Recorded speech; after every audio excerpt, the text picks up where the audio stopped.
What's up, y'all, and thanks for stopping by the Search T channel. I am Search T, and this is my review of Extreme Rules for the 26th of September 2021. And let's get into it. It starts off with a six-man tag team match. It is between the New Day, and they take on Styles, Omos, and the former WWE champion Bobby Lashley. And in the end, Big E delivers the big ending. It was after a little bit of a miscue between Bobby Lashley. He tags himself in, and when AJ Styles, you know, comes back off of the ropes, he inadvertently is speared by Bobby Lashley. And of course, like I said, Big E delivers the big ending, pins would-be challenger to his title, the former champion. Where does this put Bobby Lashley? What's going to happen with him now that he was pinned cleanly by the WWE champion? We'll find that out later on as the review continues. Now, the Smackdown Tag Team Championship is on the line, and that is between the challengers Montez Ford and Angelo Dawkins, the Street Profits, former champions themselves, taking on the current champions, the Usos. And in the end, we see a double Uso splash on Montez Ford, and the Usos retain. It's kind of funny because I saw Montez Ford, connect with the Frog Splash. He gets hit in the ribs. The Usos, one of the Usos put their leg up, right? You always do that, and it broke up his attempt to land it cleanly. But he was able to kick out. But when he didn't have bruised ribs against Roman Reigns on Friday, he couldn't kick out. I guess the difference is because Roman Reigns was the one who was his opponent, and you got to make Roman Reigns look strong, especially going into his match with Finn Balor tonight. Now, speaking of Lashley, he did have a few words backstage, and he said that he wants his title back, and he challenges Big E, whom he calls chicken shit, because he basically beat Bobby Lashley after Lashley hurt his knee and after he had gone through a grueling match with Randy Orton. And he challenges Big E to defend his title on Raw. Now, the Raw Women's Championship.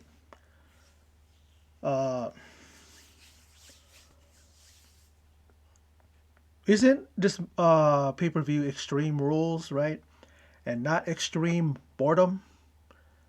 In the end, we see a natural selection by Charlotte Flair, and she connects on Alexa Bliss, and she retains her championship in a boring ass match. We see her in the ring. She rips apart Lily, and oh god, a "Thank you, Lily" chant breaks out.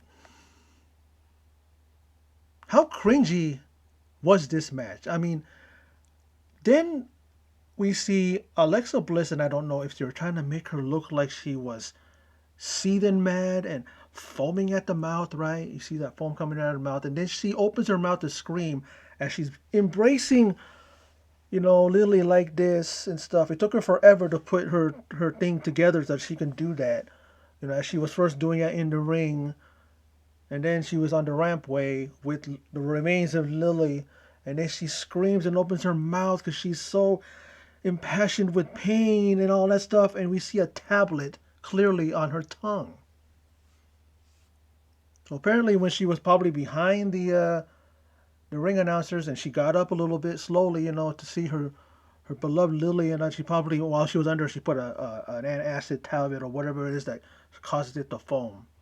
That probably was a damn like a botch or something on her part, where she wasn't supposed to show people that she had something in her mouth to make it foam. Or maybe it was supposed to foam right away and a lot of foam in her mouth, but that thing didn't take. And it didn't, you know what I mean? It looked really silly. This match was a bunch of BS. It sucked. Charlotte Flair trying to cater to the crowd and play to the crowd. You know, when the crowd's booing her, and they're booing her on purpose. They're not booing her because she's the heel. And then she's trying to go like this, woo woo, and then she's like that, and it didn't work.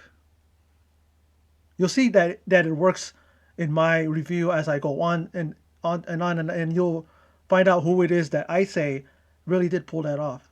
You know, you'll find out later on. But let's continue. That match was just like, okay, whatever. Charlotte retains. At least she's gonna hold the title for a little bit longer. Maybe she'll hold it for a month. Maybe she'll hold it for 2 months. Maybe a year. You know, I was thinking, man, don't let her lose the title because then again they're gonna give her the title again. You might as well keep it on her.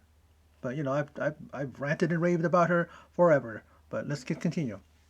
Triple threat match for the U.S. title. Damien Priest defends against Jeff Hardy, who won a number one contender match, or a match to put him in the match to make it a triple threat. He beat Sheamus. And of course, Sheamus is going to be in this match. And, you know, Jeff Hardy looked really good in this match. He really did show that he still got it. You know, he's been looking like crap the last number of matches, and I'm glad to see that he did look like the Jeff Hardy of old for a little bit there. But it seems that they want to keep the title on Mr. Priest because, well, he retains his U.S. title in this match. I think Sheamus needs to get put in the back burner now, and Damien Priest needs to maybe put the title on the line against Jeff Hardy again because Jeff Hardy wasn't pinned. So maybe, you know what, you do that, do him a solid one-on-one. There's a respect between them at the end, shake each other's hand and all that stuff. So let's see what happens in the near future. Maybe even on, what do you call it, on Smackdown. But we'll see. But you see in the backstage, Big E accepts Lashley's challenge, and he says straight up, your ass better be ready. Because it's 8 o'clock on Raw, it kicks off. We find out later on that, in fact, they are going to kick off Raw, and that title match between them has been officially, accepted and then officially set, and we're going to see that match. And I guess it's a good way to kind of watch, Raw to pretty much, it's the after Extreme Rules Raw. Let's see if they do any better than they have failed to do, but let's see. Now, earlier on the kickoff show, Liv Morgan, she hit Oblivion on Carmella, and she pins her and wins the match. Good for Liv. I love Liv. I think she's great, and I'm tired of Carmella, so I'm glad that she beat her. Move on, Liv. Let WWE, let her move on to someone else. Continue to build her up. Do something with her. She deserves it. Come on. Now, Bianca Belair challenges the man Becky Lynch for her SmackDown Women's Championship. We all know the history. We all know that how Becky Lynch in 26 seconds defeated Bianca Belair at WrestleMania. I was about to say WrestleMania. I think they wanted her to be at WrestleMania. Of course, they couldn't. But at SummerSlam, people are saying, "Oh my God, how did they do that? Oh my God." I'm one of the people. It's just like it's great seeing her back, but it's just like, and I don't know why they keep showing the graphic that the one ring announcer is saying, and her opponent is, and then they play Becky Lynch's music. No. It was Carmella first, and then Becky Lynch came out. You know what I mean? Like, so maybe this goes to show that maybe, like a lot of people are saying, they should have did just that. Why did they have to bring out Carmella? And then I guess they wanted like a thing where they wanted to be a really big surprise because of course Brock Lesnar returned that night too. So I don't know. But this match, it was physical. These two really wanted to walk out the champion, and they pretty much, you see Becky Lynch using Bianca's hair. It's always a detriment to her at times because people will take advantage. Bayley did that in their title matches, and it was just like, just straight up physical. That's what I liked about the match. As much as I've had issues and problems with Becky Lynch, she did fairly well. You know what I mean? For what it was. And I guess we all know, maybe deep down, that we're rooting for for Bianca, but It wasn't going to be her night, and it wasn't because, the man pinned her or submitted her with the disarmor. She had it on her quite a bit in this match. Couple opportunities, not even more than a couple opportunities that she was able to get that in, but Bianca was always near the ropes, or for some reason she was able to reverse it. But then, of course, like I said, it wasn't because Becky pinned her or submitted her, because the boss, Sasha Banks, came back. She attacks Belair, so the match was thrown out, and then gives her, I guess she gave her the DQ win. I'm assuming, but of course the match can't continue. And then Becky's standing up and she's smiling at her, and then all of a sudden you see the frown just go turned upside down, and then the boss is like, and then she just attacks her too. Like we didn't think that was gonna happen. We all know how the boss has been. Her modus operandi, her MO has been this year so far. She don't want friends. She came back initially because she wants the gold. You know what I mean? And she targeted, Bianca back in the day. I mean, not back in the day, but back a few months, and here she is. And like I said, she wants her gold clearly. She wants it back, and she told the two women as she was walking back up the rampway, she says, I will see you two on Friday. So let's see what happens. They might have an opening segment where all three women are in the ring and then they talk to each other. It starts in a brawl, whatever, and then maybe Bianca is going to go against the boss, or Becky is going to go against, and stuff like that. I mean, the draft is starting this Friday, so who knows what's going to happen. Now, let's move on to the main event. That is the Universal Championship. We got Reigns, the Tribal Chief, versus the Demon. And what was a what the F match due to the ending, the ropes breaking, as Finn Balor looked to finally be able to,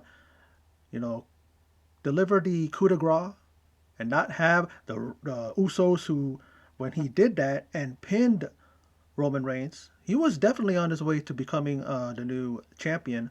But then the Usos pull him out, and then they start beating on him. But then the Demon starts taking them out. Pretty much just like I said, they were down, they were out, they were coming back into the match. They were not going to do anything. Roman Reigns was getting his ass beat. He was being manhandled by the Demon. But before that, we see him flat on his stomach. The music starts on, his music, and he starts, the body starts convulsing upwards. Boom, he's boom like this. Body pops up, boom, pops up again. And he starts shaking, and then he steps back up. And I'm thinking, okay, he got almost like the demons, whatever the thing it is, resuscitated him. And so he was able to come back. And then what does he do? He drop kicks, Roman into the tables. Table, I should say. Breaks the table. Puts him inside. And, the Demon was standing on top of the top turnbuckle. He looked like, you could look at his face, you could look at him, and I think that we were looking at, what do you call it? We were looking at the actor that plays Finn Balor, the actor that plays Demon. I don't think he was Finn Balor or the Demon at that moment. He looked like he was kind of unsteady. He was looking down. And then all of a sudden, the top turnbuckle just pops off. He slides down, falls down. He slides down, boom, and he falls to the floor, holding his knee. And I'm thinking he genuinely probably hurt it, because was that for real? Was that meant to be? Was that supposed to happen? I mean, it felt kind of clean, so I'm sure that was part of the whole thing, but it looked like it was something that wasn't supposed to happen. But then in the end, he gets up, the lights come back on. He turns around and he eats a spear by Roman. Roman beats him, and Roman gets a 3 count, and Roman is still your Universal Champion. And the Usos, who successfully defended their titles earlier, so that means that the bloodline is still draped and still dripping in gold. You see Roman walking up the rampway and going, "What the?" Like kind of like looking like, "What the fuck happened?" And then looks at the crowd, and this is the thing I was talking about earlier. Charlotte Flair trying to, you know, own it. Like, okay, you guys can boo me, oh, boo, boo, stuff like that. And it looks like it was so forced, like real awful acting on her part. Like, I don't understand. But Roman Reigns, when he talks to the crowd and he's saying, pretty much telling everybody, so yeah, go ahead and boo me or go ahead and talk shit or whatever. And, he's egging them on. He's doing kind of like what Charlotte was trying to do earlier, where she failed, but he was really convincing. He would know how to play to the crowd. People were booing him and all that. And that's something that Charlotte couldn't do.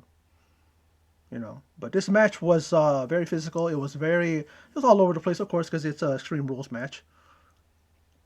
We see a lot of stuff, same spots, similar spots, but they pulled it off.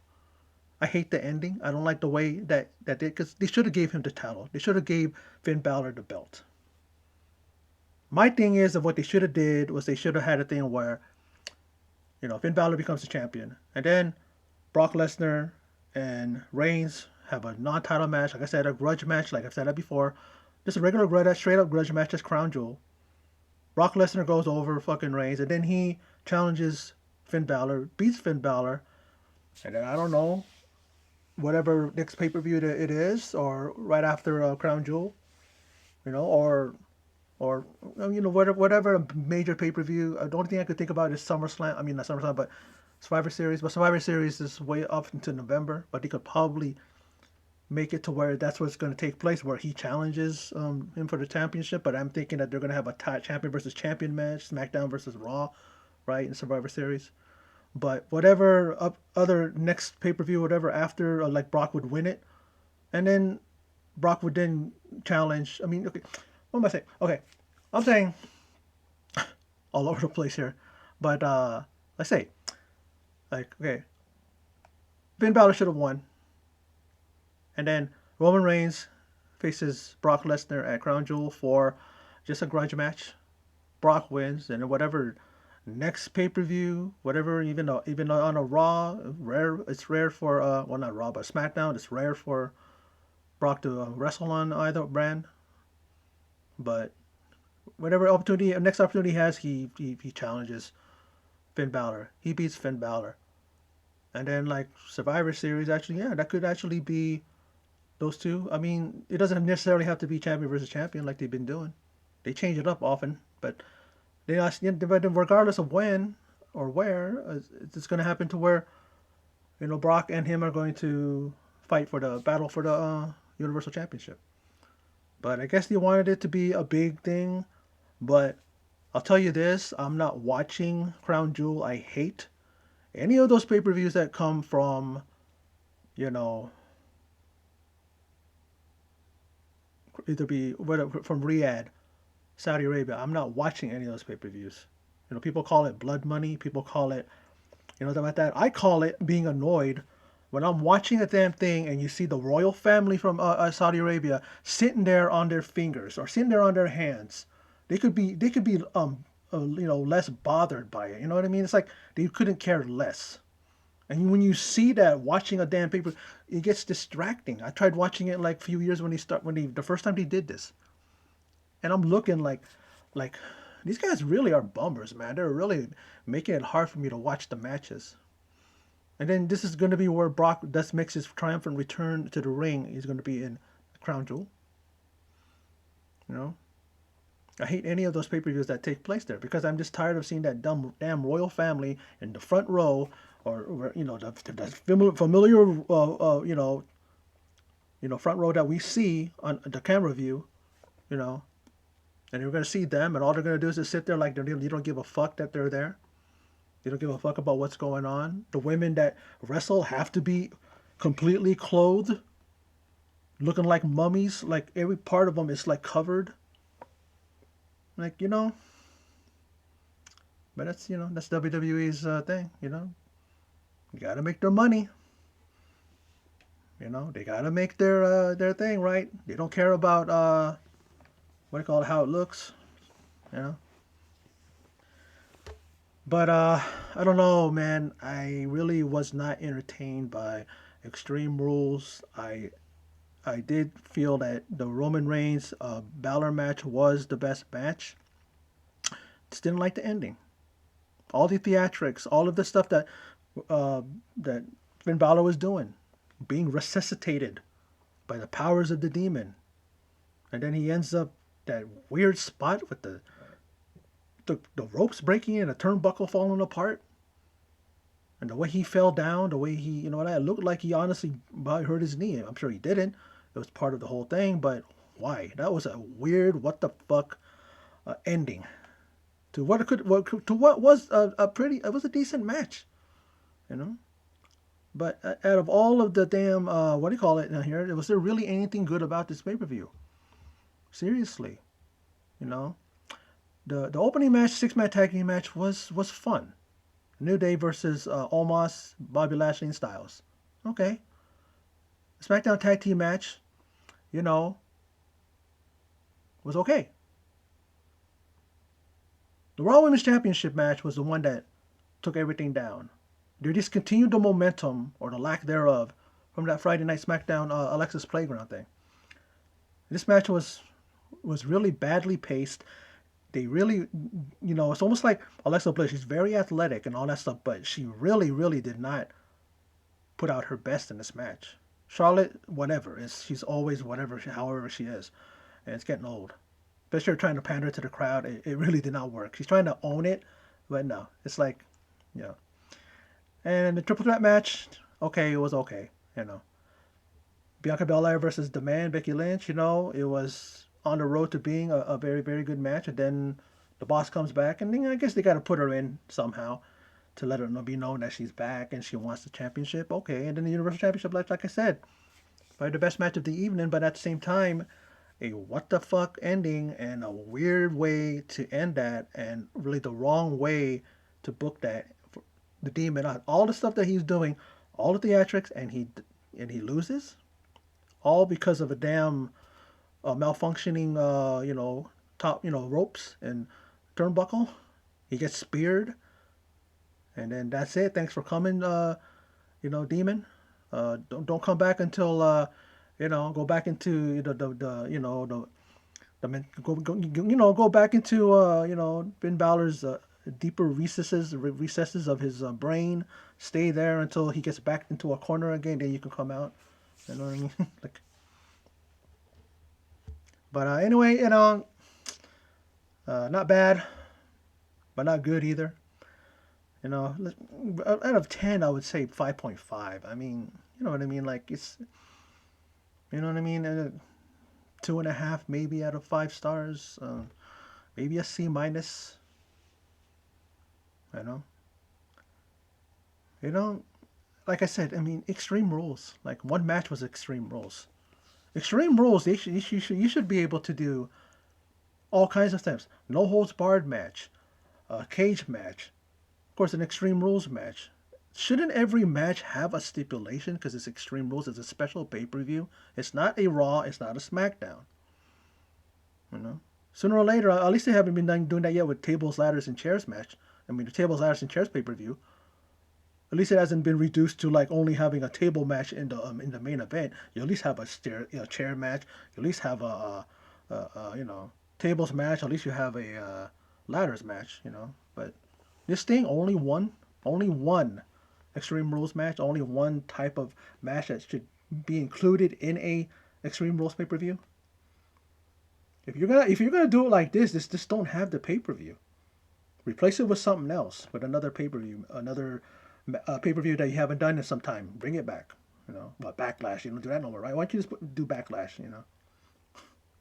This thing wasn't Extreme Rules. This thing wasn't. It was one match, Extreme Rules. Everything else was a straight up regular match.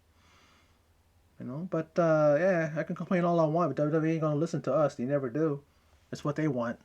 But that's how it goes. But anyway, that's my review of Extreme Rules, or Extreme Boredom, or I, I don't know anymore.